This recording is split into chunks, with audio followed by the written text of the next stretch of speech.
Es esmu meistars tāds, kas ar šodienas zināšanām un ar to, kas ir mācīts, varu aiziet 1000 gadus atpakaļ tālā pagātnē, pastrādāt un atgriezties šodienā un domāt arī par rītdienu un strādāt tālāk.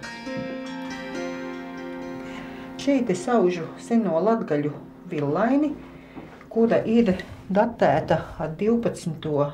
gadsimtu, kura ir iegūta izrakumos, vidēji grezna, ar bronzas riņķīšiem. Ļoti daudz villaiņu ir atrasts Ģūģeru kapulaukā, kad bija paredzēta ceļa remonts, un veicot šo ceļa remonta darbus, atrada ļoti bagātus kapulaukus gan ar villainēm, gan arī ar rotas lietām.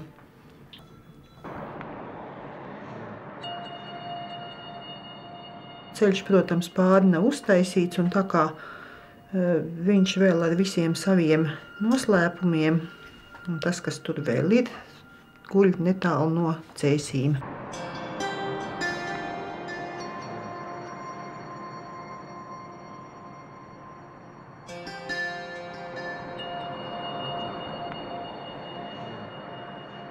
Sieviete viņu valkāja visa sava mūža garumā, un tad, kad viņa šo pasauli atstāja, tad arī viņa tika šī tērpā apglabāta un ar villaini pārsekta. Un šie riņķīši arī ir darbojušies kā konservanti, un šīs villainas ir tāpēc saglabājušās līdz mūsu dienām, un arheologi viņas arī atrod. Tā ir tāda ļoti jauka, forša sajūta un tāda nezināma sajūta, kad tu turi rokā to veco villainas fragmentu, ko tava sencene ir turējusi rokās pirms 1000 gadiem, un tur ir tik daudz nezināmā, tik daudz arī šī noslēpuma. Un tās taču arī bija mūsu saknes. Tā kā te ļoti daudz ir arī šī radošā momenta, kad var pēc šiem milimetriem un pēc šīs seno laiku precizitātes arī radīt šodien atbilstošus darbus. Pirms aušanas es to rēķinu dienām un kā viņi saliksies kopā, jo tur ir jāiznāk visam precīzi. Šāda te ir mana tā darba lapa. Nekad matemātika nav bijusi mana stiprā puse, lai es nobeigtu šo villaini aust. Man atkal pietrūks 400 riņķīšu. Tajā villainē, kurā ir 5600 riņķi, tā sver 2 kilogrami. Un tā otra villaina, kurā bija mazāku tie nesimetriskie ziedi stūros, tajā ir 2800 riņķi, un tā sver 850 grami.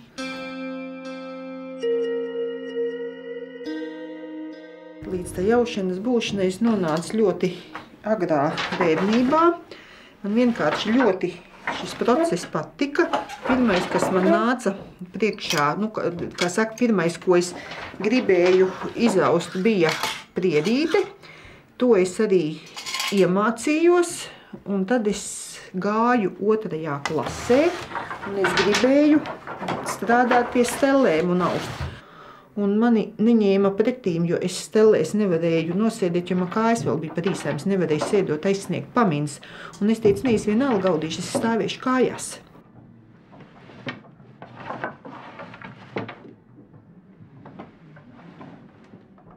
Aušana vispār ir smags process, ko vajadzīgs ir daudz spēku, un tāpēc arī Piebalgā šos audējus sauc par vēveriem.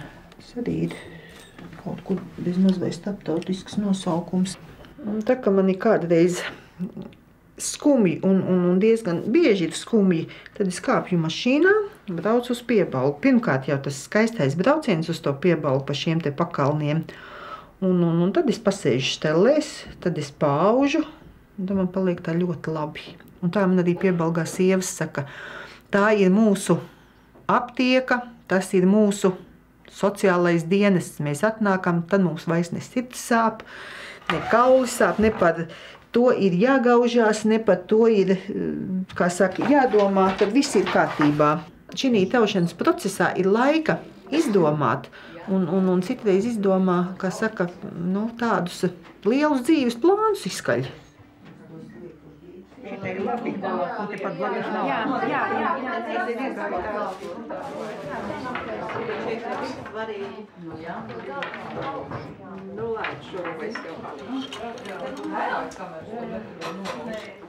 Piebalgā bija pilnīgi arī šīs te dzimtas,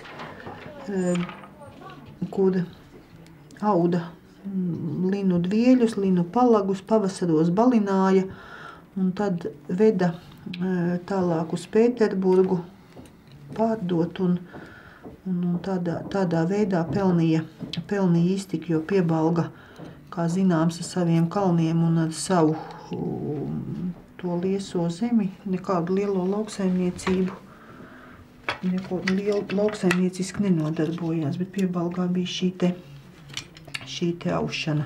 Ja mēs izprotam to, kas ir bijis pagātnē, ja mēs šodien dzīvojot to, protam, izmantot, tad mēs droši varam teikt, ka mēs varam ar tādu kultūras bagāžu iesoļot arī nākotnē. Tā kā mums ir šīs te vērtības, ko rādīt, tikai mums viņas ir jāprot apzināties. Ir tāds teiciens, katram labumam ir savs sliktums un katram sliktumam ir savs labums. Tā kā varbūt ar šo te visu to, kas tagad notiek, mēs nonākam pie tā, kas ir varbūt tās īstās vērtības, no ko mums būtu jāspīd pasaulē. Vērtība inventarizācija.